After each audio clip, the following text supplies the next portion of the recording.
Le brouillard gris flottait, épais et impénétrable. Il semblait presque vivant, se mouvant lentement, enveloppant chaque arbre, chaque pierre, chaque brin d'herbe dans son étreinte froide et humide. La visibilité était réduite à quelques mètres, rendant chaque pas incertain et chaque mouvement suspect. Il enveloppait tout, créant une atmosphère étrange et irréelle. Les sons étaient étouffés, comme si le monde entier avait été plongé dans une bulle de coton.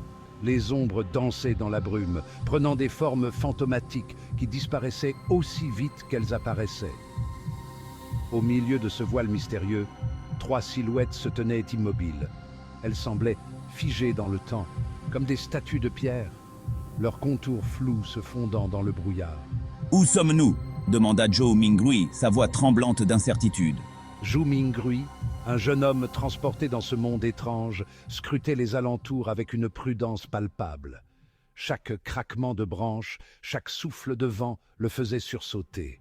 Il se sentait comme un étranger dans un pays inconnu, perdu et vulnérable. Il était accompagné d'Audrey Hall, une jeune femme au regard perçant et au port altier. Elle semblait moins affectée par l'étrangeté du lieu, ses yeux scrutant la brume avec une détermination froide. Sa posture trahissait une confiance inébranlable, comme si elle avait déjà affronté des situations bien plus périlleuses. Et d'Alger Wilson, un homme imposant à l'air sévère. Son visage était une masque de concentration, ses yeux perçant la brume comme des poignards. Il semblait prêt à affronter n'importe quel danger, son corps tendu comme un arc. Ils étaient liés par un destin commun, réunis dans ce lieu inconnu. Chacun d'eux avait une raison différente d'être là, mais ils savaient que leur chemin était désormais entrelacé. Ensemble, ils devaient percer les mystères de ce monde brumeux et trouver un moyen de rentrer chez eux. « Nous devons rester ensemble », dit Audrey, sa voix ferme mais rassurante. « Oui, et avancer prudemment », ajouta Alger, son ton grave et déterminé. Le silence était lourd, pesant sur leurs épaules comme une couverture invisible. Chaque pas résonnait dans le silence, amplifié par la brume épaisse. Ils pouvaient presque sentir le poids du brouillard sur leur peau, froid et humide. Rompu seulement par le bruissement du vent dans les arbres invisibles. Le vent soufflait doucement, faisant frémir les branches et ajoutant une note de mystère à l'atmosphère déjà énigmatique. Ils savaient que chaque mouvement pouvait être crucial, chaque décision déterminante pour leur survie dans ce monde inconnu.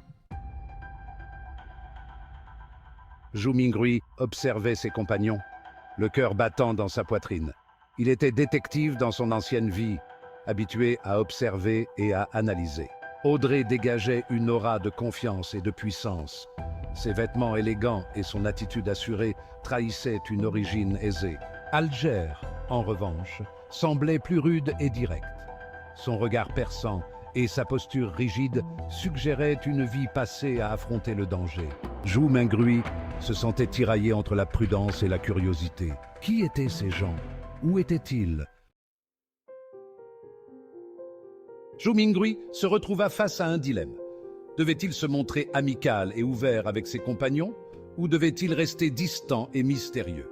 La première option semblait plus facile, mais elle l'exposait à des risques potentiels.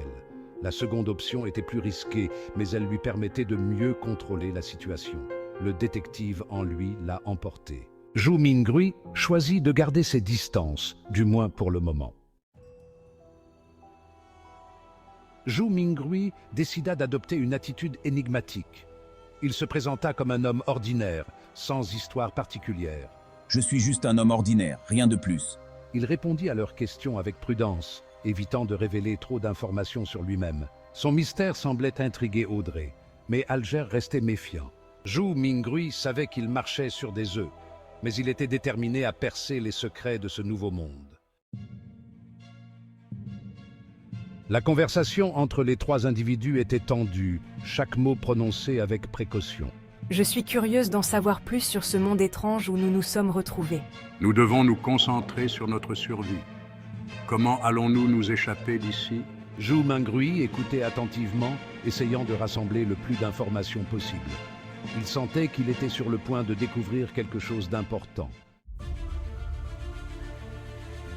Audrey révéla un désir profond. Elle aspirait à devenir un Beyonder, un être doté de pouvoirs extraordinaires. Savez-vous comment devenir un Beyonder? Zhu Mingrui hésita, surpris par sa question. Il réalisa que ce monde était bien plus étrange qu'il ne l'avait imaginé. Un palais d'illusions. Pour répondre à Audrey, je vais recourir à un subterfuge. Utilisant ses nouvelles capacités, Zhu Mingrui créa l'illusion d'un palais majestueux autour d'eux. Des colonnes dorées s'élevaient vers le ciel, ornées de sculptures complexes. Des fontaines scintillantes murmuraient dans des jardins luxuriants. Oh mon Dieu, c'est incroyable! Audrey et Alger étaient bouche bée devant ce spectacle grandiose. Zhu Mingrui, satisfait de l'effet produit, se prépara à leur expliquer les secrets des Beyonders. Les secrets du Beyonder. Les Beyonders sont des individus qui ont transcendé les limites de l'humanité. Ils possèdent des pouvoirs surnaturels, obtenus en consommant des potions spéciales. Chaque potion confère des capacités uniques. Alger prit la parole, son visage éclairé par une lueur de connaissance. Le monde, selon Alger, était régi par des règles invisibles et des forces cachées. Les Beyonders étaient ceux qui avaient appris à les manipuler. La potion du spectateur. Une potion mystérieuse, entourée de légendes et de mystères, qui attire l'attention de nombreux chercheurs et aventuriers. Ces potions? Parlez-moi de la potion appelée spectateur. Quelles sont ses origines et ses véritables capacités? Quels pouvoirs mentaux peut-elle conférer? Est-elle aussi puissante que les rumeurs le prétendent? Audrey écoutait avec avidité, ses yeux brillants d'excitation. Elle avait entendu tant d'histoires sur cette potion légendaire. Elle s'intéressa particulièrement à une potion appelée spectateur, capable de conférer des pouvoirs mentaux. La possibilité de lire les pensées et de ressentir les émotions des autres la fascinait. Elle se tourna vers Alger, négociant avec lui pour obtenir des informations sur cette potion. Alger, un alchimiste renommé, était connu pour ses connaissances approfondies sur les potions rares. La potion du spectateur permet de percevoir les pensées et les émotions des autres, un pouvoir très recherché. Mais elle est aussi entourée de dangers et de mystères. Zhu Mingrui observait la scène, fasciné par leur échange. Il savait que la quête de cette potion pouvait changer le cours de nombreuses vies. Il réalisa que la quête du pouvoir était un moteur puissant dans ce monde mystérieux.